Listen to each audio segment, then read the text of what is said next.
വീട്ടിൽ വെച്ചോ അല്ലെങ്കിൽ ജോലി സ്ഥലത്തോ നിത്യജീവിതത്തിൽ നമ്മൾ ചെയ്യുന്ന ചെറിയ ഒരു അശ്രദ്ധ മതി ജീവൻ വരെ അപകടത്തിലാകാനെന്ന് തെളിയിക്കുന്ന ഒരു ഞെട്ടിക്കുന്ന സംഭവമാണ് ഇരിങ്ങാലക്കുടയിൽ നിന്നും കഴിഞ്ഞ ദിവസം പുറത്തുവന്നത്.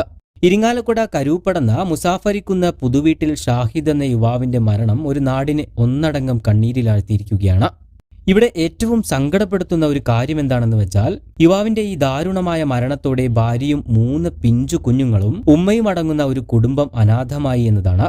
എന്ത് ജോലി ചെയ്യുകയാണെങ്കിലും നമ്മുടെ സുരക്ഷ ഉറപ്പുവരുത്തിക്കൊണ്ട് മാത്രം ആ ജോലിയിൽ ഏർപ്പെടാനായി ശ്രമിക്കണമെന്നതിന്റെ വലിയ ഒരു ഉദാഹരണം കൂടിയാണ് ഈ സംഭവം. കഴിഞ്ഞ ശനിയാഴ്ചയാണ് ആ സംഭവം നടക്കുന്നത്.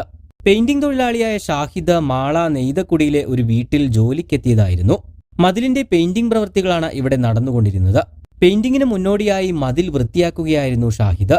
പ്രഷർ വാഷർ ഉപയോഗിച്ച് മതിൽ വൃത്തിയാക്കുന്നതിനിടെ യന്ത്രത്തിലേക്ക് ഘടിപ്പിച്ച വയറിൽ നിന്നും വൈദ്യുത പ്രവാഹമുണ്ടായി ഷോക്കേറ്റ് തെറിച്ചു വീഴുകയായിരുന്നുവെന്നാണ് കൂടെയുണ്ടായിരുന്നവർ പറയുന്നത്.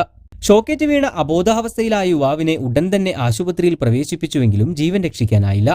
ജോലി തീരാൻ നിമിഷങ്ങൾ മാത്രം ബാക്കി നിൽക്കവെയാണ് ഈ ദാരുണമായ സംഭവം നടന്നത് എന്നതും ഏറെ സങ്കടപ്പെടുത്തുന്ന ഒന്നു തന്നെയാണ്. കഴിഞ്ഞ ശനിയാഴ്ച 5:30 സംഭവം നടക്കുന്നത്.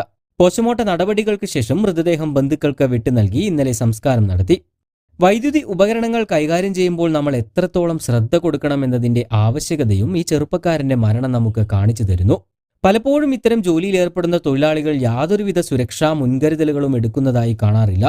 അതുകൊണ്ട് തന്നെ ഇനിയെങ്കിലും ഇത്തരത്തിലുള്ള അപകടങ്ങൾ ഒഴിവാക്കാൻ വേണ്ടി വൈദ്യുതി ഉപകരണങ്ങൾ ശ്രദ്ധയോടെ തന്നെ കൈകാര്യം ചെയ്യുക. ജീവൻ അപകടത്തിലാക്കാതിരിക്കുക. ഐഷ ബീവിയാണ് മരണപ്പെട്ട ഷാഹിദിന്റെ മാതാവ്. കൂടുതൽ വാർത്തകൾക്കും വിശേഷങ്ങൾക്കും ചാനൽ സബ്സ്ക്രൈബ് ചെയ്യാൻ മറക്കരുത്.